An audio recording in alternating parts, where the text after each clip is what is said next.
আসসালামু আলাইকুম। দিলেন তো সংসারটা ভাঙ্গা ভাঙ্গা দিচ্ছেন না? ভালো লাগতেছে, খুব মজা লইতেছেন আপনারা না? লন ভাই, যার যায় সে বুঝে। ও বুঝেন নাই কার কথা কইতেছি? না না জানেন, আজকে ভার্চুয়াল মিডিয়া গরম ভাই, সবাই খবর রাখে। আর আমগুলো যারা দেখে তারা তো খবর রাখে, তারা আরও বেশি বেশি খবর রাখে। এখনও বুঝেন নাই আলা নাসরিন আর ডক্টর জাহিদুর রহমানের সংসার ভেঙে গেছে। ভাঙবো না, ভাঙার পিছনে তো কারণ আছে। এখন আপনারা বলেন তো, কেনা সংসারটা ভাঙলো? আলা নাসরিন সংসার ভাঙলো না জাহিদ সংসার ভাঙলো? অনেকেই বলতেছে ইলিয়াস হোসেন সংসার ভাঙলো। আসলে ভাই সত্যি কথা কি? সত্যি কথা, ইলিয়াস হোসেন কেমনি ওদের সংসার ভাঙে? আপনারা জানেন ইলিয়াস হোসেনের সাথে একটা বাকবিতণ্ডা হয়েছে, সেটা সংসার ভাঙ্গার না। ইলিয়াস হোসেন একটা স্ট্যাটাস দিয়েছিল, যেটা নিয়ে আমিও ভিডিও বানাইছি, অনেকেই ভিডিও বানাইছে, এবং তার পরিপ্রেক্ষিতে আলা নাসরিন ইলিয়াস হোসেনের এগেইনস্টে মামলা করছে। আপনারা যদি এই গত কালকের আর আজকের এদের তিনজনের মানে ফেসবুক পেজে যান, তাহলে দেখবেন অনেক মজার মজার কাহিনী হচ্ছে। আপনি যদি ডক্টর জাহিদুর রহমানের পেজে যান তাহলে দেখবেন একটা ঘটনা ঘটতেছে। আপনি যদি আলা নাসরিনের পেজে যান দেখবেন আরেকটা ঘটনা ঘটতেছে। আপনি যদি ইলিয়াস হোসেনের পেজে যান তখন দেখবেন আরেক ঘটনা ঘটতেছে। আসলে একজন আরেকজনের দোষ দিচ্ছে। ইলিয়াস হোসেন কারোর দোষ দিচ্ছে না। ইলিয়াস হোসেন যেটা বলতে চাচ্ছে যে আমার নামে মামলা করছো, করো। সে উকিল দেখাই লাইছে, উকিল বলে হালায়, উকিলের পুরা মানে অতীত বাই করে ফেলাইছে। উকিল নাকি হালায় বৈষম্য বিরোধী আন্দোলনের সময় ছাত্র বিরুদ্ধে উকিল আসছিল, ওর অবস্থা খারাপ। উকিল নামে দোষ দিব না, উকিল পয়সা করছে, ঠিক আছে। এখন ওর পিছনে লাগছে, উকিল যে কোন দিকে যাইবো আল্লাহ জানে, উকিলের পিছনে লোকজন লেগে যাবো এখন। আর আলা নাসরিনের বিরুদ্ধে সে যেটা বলছে যে দেখো তোমার সাথে তো সংসার বহুত আগের থেকেই নাই, এটা অবশ্যই আলা নাসরিনও বলছে, এটা আমি পরে আসতেছি। তো তুমি আমারে দোষ দিচ্ছ কেন? আর তুমি তো বেসিক্যালি কোনো ভালো একটা মহিলা না, তুমি শাহবাগী। তারপর ছাত্রলীগের কোন প্রেসিডেন্ট সোহাগের সাথে তোমার একটা সম্পর্ক ছিল। সত্য মিথ্যা চাই না, এটা ইলিয়াসের কথা। তো বেশ সবাই আপনার মজা লইতেছে, বুঝছেন? মানুষ তো এইসব ব্যাপারে মজা পায়। এই দেখেন আমার কিসমতটাই শালা খারাপ। যখন একটু ভালো জায়গায় ভিডিও করতে যাবো বৃষ্টি আইতেছে, বৃষ্টি আইতেছে কি আইসেই গেছে। আরেক জায়গায় যেয়ে বসি, ওকে দেখেন ক্যামেরা গুছাইলাম, গুছাই রওনা দিলাম, আবার দিয়ে বৃষ্টি নাই, কই যাবো, হেরেই বসি। তো যারা বলতেছিলাম আপনারা যদি তিনজনের আপনার দেখেন, কি বলে ফেসবুক দেখেন, তাহলে আপনারা পরিষ্কার হয়ে যাবেন। এখন আমি ছোট্ট করে ঘটনাটা বলি, যারা জানেন না। সেটা হলো আলা নাসরিনের ভার্সন অনুযায়ী আলা নাসরিন 7 বছর যাবৎ এই সমস্যায় ভুগতেছে। কী সমস্যা বুঝছেন তো? মানে তার জামাই তলে তলে টেম্পু চালায় 7 বছর যাবৎ। এখন আলা নাসরিন 7 বছর কেন সহ্য করলো, এটা অনেকেরই প্রশ্ন। ইলিয়াস হোসেনের ভার্সন অনুযায়ী বোঝা যাচ্ছে যে উনি যেমন তলে তলে টেম্পু চালায়, উনিও তলে তলে নৌকা চালায়। নিশ্চয়ই উনারও একটা সম্পর্ক আছে বলছেন। এগুলো কিন্তু আমার কথা না, ইলিয়াসের ভার্সন অনুযায়ী সোহাগের কথা ইলিয়াস হোসেনই বলছে। আর আমাদের ডক্টর জাহিদুর রহমান সাহেব বলতেছে যে আমি কোনো কারোর সাথে কোনো সম্পর্কে নাই, কেউ আমারে ব্ল্যাকমেইল করতেছে না। এমনকি আমার স্ত্রীর সাথে আমার সম্পর্ক যাই থাকুক, আমি এইসব ব্যাপারে আপনাদের সাথে কোনো কথা বলতে চাইলে তাকে আমি ছোট করতে চাই না। 17 সেপ্টেম্বর আমি তারে ডিভোর্স লেটার পাঠাইছি। কিন্তু ডিভোর্স লেটার পাঠাইছে ঠিক আছে, কিন্তু উনি ওনার স্ট্যাটাসে লিখছে আমার প্রাক্তন স্ত্রী। আমি অত্যন্ত বিনয়ের সাথে ডক্টর জাহিদুর রহমানরে বলছি, আপনি এত শিক্ষিত, পিএইচডি করছেন, অমুক করছেন, তমুক করছেন, প্রাক্তন মানুষ কখন হয়? আপনার বউয়ের সাথে আপনার ডিভোর্স হয়ে গেছে, আপনি জানেন না? 90 দিন পর এটা একটা ডিসিশন হবে কোর্ট থেকে। যখন ডিসিশন আসবে দ্যাট ইউ আর ডিভোর্সড, তখন আপনি বলতে পারবেন যে আমার প্রাক্তন। সে তো আপনার প্রাক্তন না, সে স্টিল আপনার স্ত্রী। কারণ আইন এমন করেই তৈরি হয়েছে যে আপনি নিশ্চয়ই জানেন, তবু আমি দর্শকের জন্য বলতেছি, যদি কেউ যদি তার হাজব্যান্ড যদি ওয়াইফকে ডিভোর্স দেয়, ওয়াইফ যদি হাজব্যান্ডকে ডিভোর্স দেয়, মানে আদালত চায় এই 90 দিন সময় দিতে, যদি কোনো কারণে তাদের মধ্যে একটা কম্প্রোমাইজ হয়ে যায়। কারণ আদালতও চায় না কারো ডিভোর্স হোক, আমরা কেউই চাই না কারো ডিভোর্স হোক। এখন যদি জামাই তলে তলে টেম্পু চালায়, বউ তলে তলে নৌকা চালায়, তাহলে তো ডিভোর্স হবেই। এটা তো কেউ ঠেকাইতে পারবে না। এখানে খামাখা ইলিয়াস হোসেনের নাই না, এটা লাভটা কি?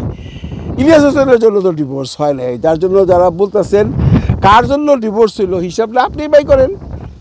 আপনি যদি বলেন আলা নাসরিনের জন্য ডিভোর্স হয়েছে, হইতে পারে। আপনি যদি বলেন জাহিদুর রহমানের জন্য ডিভোর্স হয়েছে, হইতে পারে। কারণ জাহিদুর রহমান যদি টেম্পু চালায়, তার বউরা কেন সহ্য করব। আবার জাহিদ যদি জানে তার বউ নৌকা চালায় তাহলে সে কেন সহ্য করবে। এই সমস্যাটা দীর্ঘ 7 বছর। এই 7 বছরের পরে ইলিয়াস হোসেন ঢুকছে আজকে থেকে 1-1.5 মাস আগে। ঢুকার পরেই তারা এই চান্সটা নিয়ে নিছে, বন্দুকটা ইলিয়াস হোসেনের কান্দে পাঠিয়ে দিয়েছে যে এই শালা ইলিয়াস হোসেনের জন্য আমাদের সংসারটা আগুন লাগলো। মানুষ তো চোদু না রে ভাই, আমরা কি আমজনতা ম্যাঙ্গো পিপুল আপনারা মনে করেন? এখানে আপনাদের স্ট্যাটাসগুলোতে যায় আর দেখেন মানুষ বহু আগেই বলছে, বহুত মানুষ কমেন্ট করছে যে আলা নাসরিনের যে ভাষাগত সমস্যা, ওর যে একটা ভাব, এই জন্য মনে হয় ওরও একটা মাঝি আছে। এরকম কথা লেখছে কিন্তু অনেকে, যেমন তার এই দাম্পত্য সঙ্গী দিয়া সে স্বামী বলতে ঘৃণাবোধ করে, কারণ স্বামী মানেই পতি, স্বামী মানেই দেবতা, কেন স্বামী বলবো। তখনই কিন্তু অনেকেই বলছে এরা কিন্তু লিভ টুগেদার করতেছে। আসলে 7 বছর তারা লিভ টুগেদার করতেছে, এটা যখন স্পষ্ট তো হয়ে গেছে। এটা আলা নাসরিনের নিজস্ব যে ফেসবুক আছে ওইটা যদি টোটাল স্টাডি করেন, ওইটা দেখলে আপনারা বুঝবেন। ডক্টর জাহিদের ফেসবুক স্ট্যাটাস দেখেও বুঝবেন এদের মধ্যে 7 বছর যাবৎ কোনো সম্পর্ক নাই। আমি বলবো ভাই, যার সাথে 7 বছরের সম্পর্ক নাই তার সাথে আপনারা কেন থাকেন? অনেকেই অবশ্য বলতেছে এরপরে মানুষ কম্প্রোমাইজ করতে পারে, যারা আলা নাসরিনকে ভালোবাসে তারা তাকে বুঝাচ্ছে। কিন্তু ভাই 7 বছর হয়ে গেছে এটার বয়স, এইটা তো আর জোড়া লাগবো না। তো এইখানে ইলিয়াস হোসেনকে আইনা বলির পাঠা বানাইছে ইলিয়াস হোসেনরে, তার নামে মামলা করছে। ইলিয়াস হোসেনের মামলা করার পিছনে তো এখন মানুষের কাছে পরিষ্কার হয়ে গেছে যে ভাই সমস্যা তগর মধ্যে সমস্যা, তগর শস্যের মধ্যে ভূত। ইলিয়াসের আনন্দকে লিগা, ইলিয়াস তো রুবিন ফরানের স্ট্যাটাসটাই দিছে না, ডিভোর্সের কথা তো ইলিয়াস কয় নাই। তোরা আবার বৃষ্টি আছে, ও মাই গড।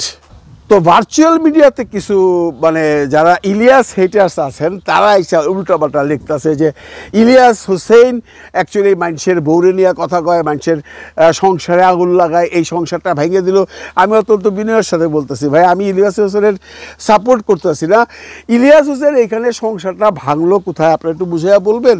আপনারা তো দেখতেছেন জাহিদের যে সমস্ত স্ট্যাটাস, সেটা দেখে তো বুঝতেছেন। আমি এখানে সবচেয়ে বেশি দোষী ধরবো আলা নাসরিন। উনি দেখেন ব্যাপারটারে প্রথম থেকেই সামাজিক মাধ্যমে নিয়ে আসছে। আমার সংসারে যদি কোনো প্রবলেম থাকে আমার কি সামাজিক মাধ্যমে এসে আলোচনা করার কোনো দরকার আছে? উনি কিন্তু বলছেন, এবং জাহিদ সাহেবকে আমি দেখছি সবসময় এগুলো ব্যাপারে অ্যাভয়েড করছে। উনি কোনো কিছু এই ব্যাপারে কথাবার্তা বলতে চায় না।